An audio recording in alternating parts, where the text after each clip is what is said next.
La Bible dit que Dieu et le ciel sont saints.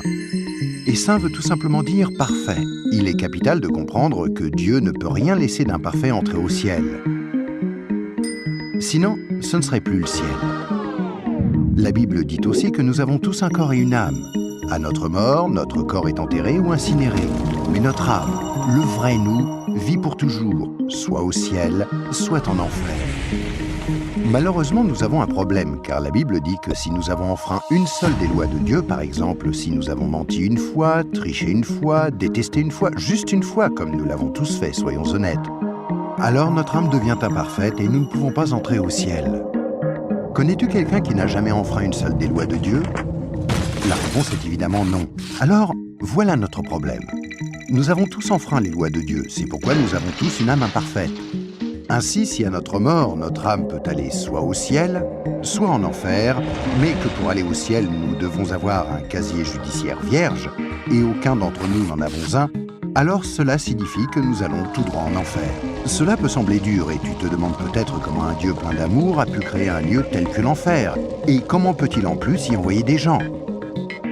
Alors pensons-y dans ce sens. Pense à quelqu'un que tu aimes vraiment.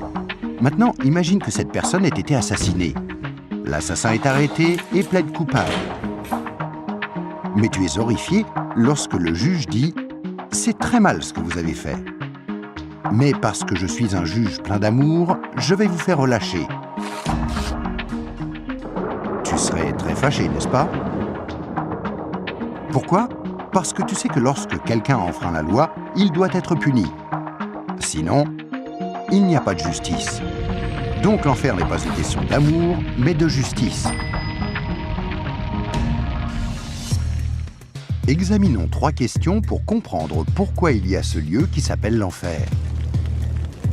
As-tu déjà menti une fois dans ta vie? La réponse est sûrement oui, même si ce n'est qu'un petit mensonge.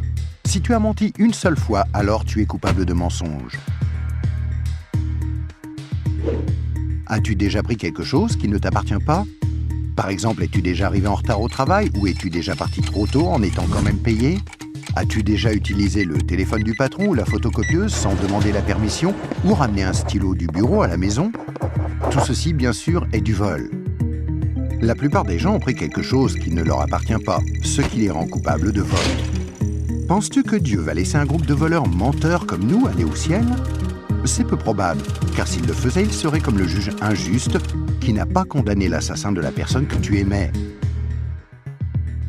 Il n'y a pas 36 solutions. Mais beaucoup diront « Attends un peu, je suis quelqu'un de bien ». Et il y a une grande différence entre le mensonge, le vol et le meurtre. Or, je n'ai jamais tué personne. Mais ce qui est intéressant, c'est la façon dont Jésus a redéfini le mot « meurtre ». Il a dit « Si vous avez détesté quelqu'un dans votre cœur, vous l'avez tué dans votre cœur ». Alors, voici la dernière question. As-tu déjà détesté quelqu'un? La vérité, c'est que la plupart des gens ont déjà ressenti de la colère ou de la haine vis-à-vis des autres, ce qui, selon Dieu, nous rend coupables de meurtre. Voilà la mauvaise nouvelle. Afin qu'il y ait une justice, il faut qu'il y ait un endroit comme l'enfer. Mais voici la bonne nouvelle. Et c'est là que Jésus entre en jeu. Ce qui distingue Jésus du reste du monde, c'est qu'il est parfait. Contrairement à nous, il n'a enfreint aucune des lois de Dieu.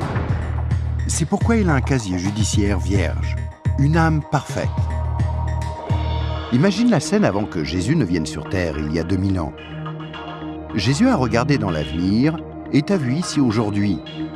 Il s'est tourné vers Dieu, son Père, et lui a demandé « Père, j'aime les gens de ce monde et je ne veux pas qu'ils aillent en enfer pour avoir enfreint tes lois. Existe-t-il un moyen pour qu'ils soient pardonnés ?» Dieu le Père a regardé son Fils et a dit « Jésus, il n'y a qu'un moyen. Tu devras aller sur terre, devenir un être humain et vivre une vie parfaite. Puis tu mourras d'une mort cruelle sur une croix pour prendre la punition que les gens du monde méritent pour avoir enfreint mes lois. Quand tu auras fait ceci, le jour où ils te demanderont d'échanger leur casier judiciaire avec ton casier judiciaire parfait, alors il leur sera possible d'être pardonnés. » Jésus a accepté volontairement, et il y a 2000 ans, il est venu pour donner sa vie pour nous, pour payer le prix de toutes les lois de Dieu que nous avons enfreintes. Or, il n'y a pas de plus grand amour que lorsque quelqu'un donne sa vie pour nous. Mais il y a encore autre chose que nous devons faire pour être pardonnés. Il y a 3 événements principaux dans la vie de chacun. La naissance et la mort, mais nous n'avons aucun contrôle là-dessus. Mais il y a aussi le 3e, le jour où nous demandons à Jésus de nous pardonner, quand nous lui demandons de nous donner son casier judiciaire vierge. Il y a certaines idées reçues à ce sujet, mais dans la Bible, le principe du pardon de Dieu est clair. Nous ne sommes pas pardonnés en étant baptisés ou confirmés, ni même en priant occasionnellement, ou en allant à l'église, ou en croyant en Dieu ou en essayant d'être bons. Ce sont toutes de bonnes choses, mais aucune ne nous accorde le pardon. Jésus a dit qu'il y a 2 choses que nous devons faire pour être pardonnés. La première est que nous devons avoir la volonté de nous détourner de tout ce que nous savons être mal et demander pardon à Dieu. Remarquez le mot « volonté ». Il y a peut-être certaines choses que nous nous sentons incapables de renoncer par nos propres forces, telles que dépendance, mauvaises habitudes ou des obsessions. Mais là n'est pas le problème. Dieu nous aidera du moment que nous en avons la volonté et que nous voulons nous détourner de ces choses-là et demander pardon à Dieu. La deuxième chose que nous devons faire, c'est faire totalement confiance à Jésus. Si Dieu t'a créé, ainsi que l'univers tout entier, ne penses-tu pas qu'il mérite d'être la personne au centre de ta vie? Faire totalement confiance, c'est reconnaître que Jésus est ton sauveur et accepter de le suivre. Quand tu es né, c'est comme si Dieu avait ouvert un livre sur ta vie. Maintenant, garde en tête que Dieu voit tout ce que tu fais. Il connaît chaque attitude, chaque pensée, chaque motif et chaque action. À chaque fois que nous brisons juste une des lois de Dieu, c'est écrit dans ce livre. Tu imagines bien qu'à la fin de nos vies, il y a toute une bibliothèque de livres contre nous. Mais quand tu te tournes vers Jésus et que tu lui fais confiance, il se passe quelque chose d'incroyable.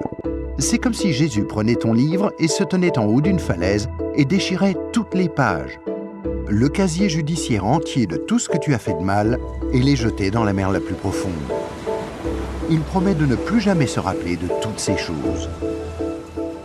Jésus prend ensuite une copie de son casier judiciaire vierge que tu lui as demandé de te donner et il la glisse entre les 2 couvertures du livre où ton nom est inscrit. Ce nouveau livre est gardé précieusement au ciel. Le miracle est que l'on ne touche plus à ton livre à partir du moment où tu demandes à Jésus de te pardonner et jusqu'à ta mort. Même si tu fais des erreurs et brises encore les lois de Dieu.